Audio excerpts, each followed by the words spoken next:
Bom, o primeiro assunto de hoje é esse ministério, né? Eu fico pensando, eu inclusive gravei um comentário para a Jovem Pan dizendo que eu acho que Lula deve estar arrependido de ter aceitado em ser o único candidato capaz de evitar que Bolsonaro fosse reeleito, né? O mecanismo que não suportou Bolsonaro porque cortou todas as benesses. Mas ele está tendo problemas sérios para formar um ministério. O ministério já vai ter 37 ministérios. Está saltando de 22 para 37. E problemas enormes. Na hora que ele indica alguém, né, ele indicou agora um petista, Camilo Santana, que é agrônomo, para o Ministério da Educação. Né? Desagradou quem queria o Ministério da Educação.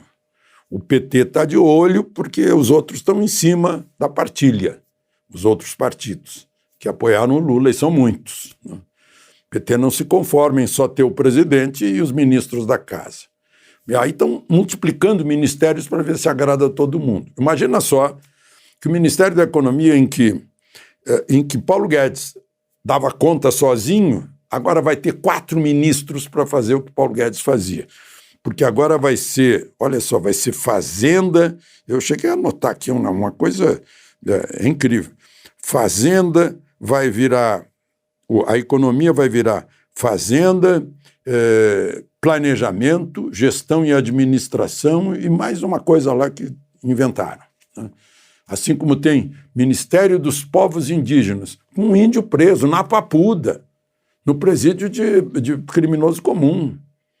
O Serere é pastor e está lá preso por crime de liberdade de expressão, que é garantida para ele no inciso 4º do artigo 5º, cláusula pétrea. Né? Mas está lá enquadrado. E Ministério das Mulheres, Ministério da Igualdade Racial, aí você faz um ministério e obtém a igualdade racial. Né? Ministério de Portos e Aeroportos. Eu não sei por que não tem Ministério da Rodoviária, porque a rodoviária é muito mais popular que aeroporto que porto. E tem ainda o Ministério dos Transportes, Ministério da Pesca, voltou. Né? E está difícil até de encontrar gente. Por exemplo, criou-se de novo o Ministério da Indústria e Comércio, convidou o Josué Gomes da Silva, filho do José de Alencar, que já foi vice de Lula, que é presidente da Fiesp até a próxima Assembleia Extraordinária, mas ele já caiu fora. Ele parou, pensou na Coteminas, opa, vai atrapalhar a minha vida, eu não vou me meter nessa. Porque ele sentiu que não vai dar certo. Né? Não aceitou. O outro que foi anunciado foi mercadante para o BNDES, mas anunciaram e, ao mesmo tempo, fizeram um rombo na lei das estatais. Que o senador Tasso Gereissati, que apoiou Lula, que foi oposição a Bolsonaro, disse que é um retrocesso que está virando república de banana para distribuir para político. Por quê? Porque quadruplicaram a verba publicitária das estatais para poder agradar a mídia. E, aliás, compensar, né, pelas notícias favoráveis. Eu estou tentando usar um eufemismo. E a quarentena, por exemplo, mercadante, é diretor lá da Fundação Perseu Abramo, do PT. Ele precisa de 3 anos de quarentena para assumir cargo público. Estava baixando para 1 mês, para resolver logo. Passou na Câmara, 314 votos. Foi para o Senado para votar imediatamente, mas não vai dar tempo. Porque semana que vem acaba. Não vai dar tempo. E aí vai ficar para o ano que vem, não vai sair. Mercadante embora já tenha, a Argentina já tenha anunciado que o BNDES iria financiar um gasoduto, 4 bilhões de reais. A presidente de Honduras já pediu grana, o de Moçambique já pediu também para o BNDES, o outro BNDES, aquele Banco Internacional de Desenvolvimento das Ditaduras Amigas. Né? Ministério da Cultura, foi para a cantora baiana Margareth Menezes, Uau! E se descobriu que ela está devendo até para o Ministério da Cultura, o TCU pegou lá a prestação de contas e foi superfaturamento e um monte de problema.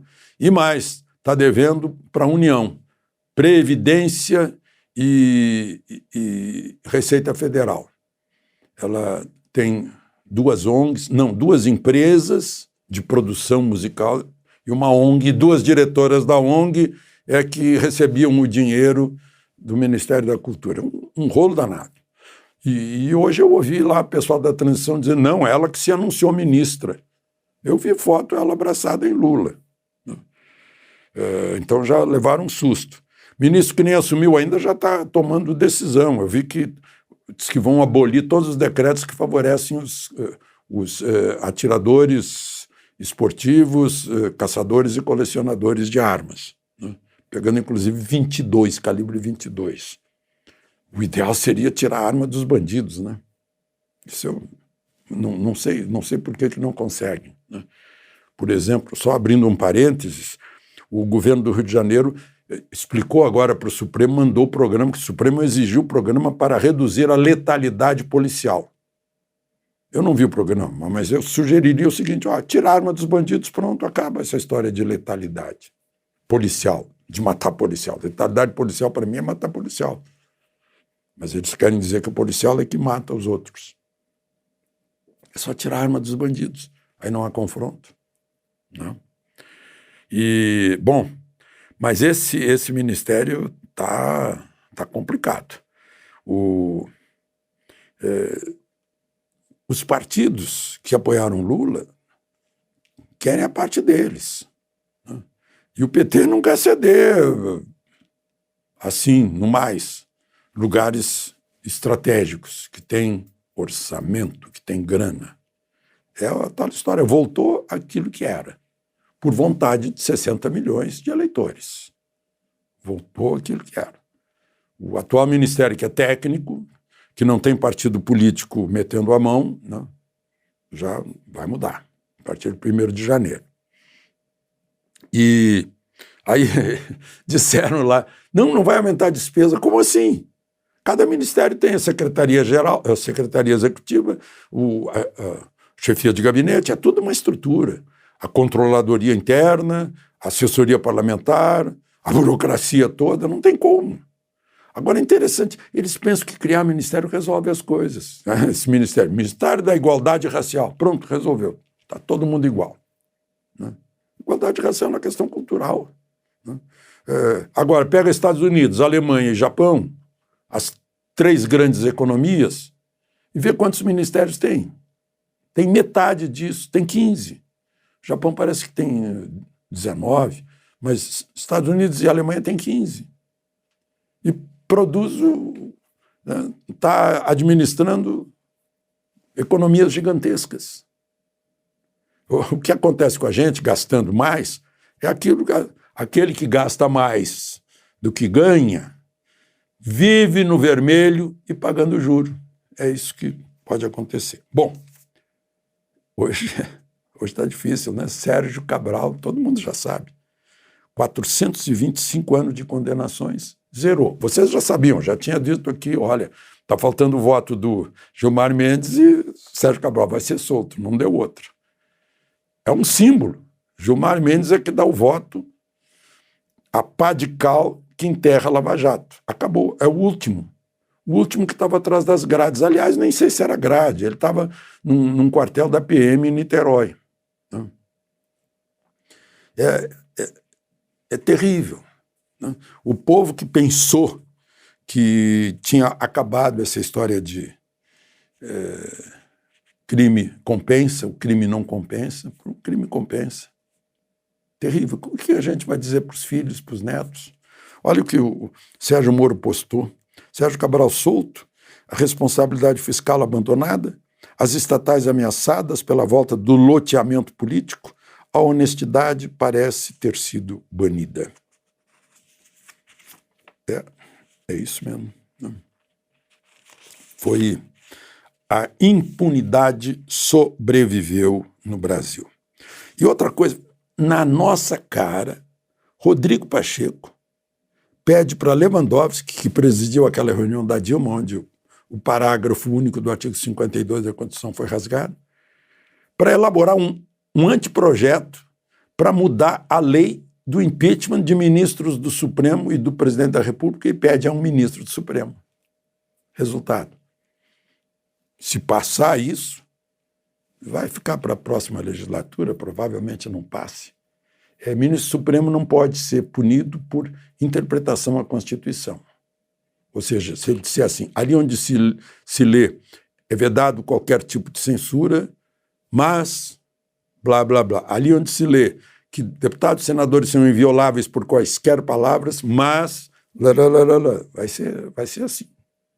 Não? Aliás, vai ser não. Foi já. Foi assim. Não?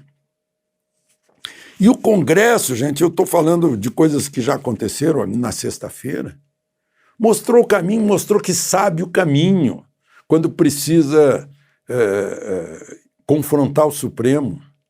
Enquanto o Supremo estava votando, a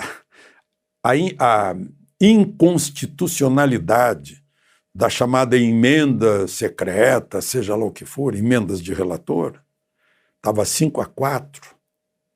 Eles correram, fizeram uma resolução da direção da Câmara e uma resolução da direção do Senado e votaram as duas resoluções. Na Câmara foi aprovada por 328, no Senado por 44 votos, mudando as regras das emendas do relator e anulando qualquer decisão do Supremo e adaptando as coisas rapidamente.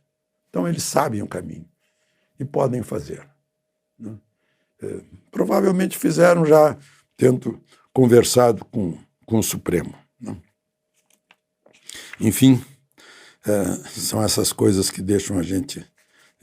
Para encerrar, alerta, né? Eu fico com o pé atrás, eu fico sonhando que a Anvisa esteja fazendo investigação disso, esteja fechando uma coisa com a outra. Essa modelo de 16 aninhos, morta enquanto dormia lá em Anápolis.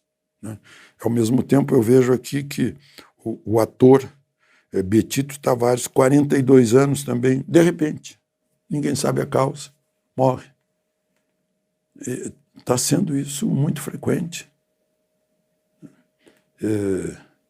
Eu acho que é uma obrigação da Anvisa de checar as coisas. De Brasília, Alexandre Garcia.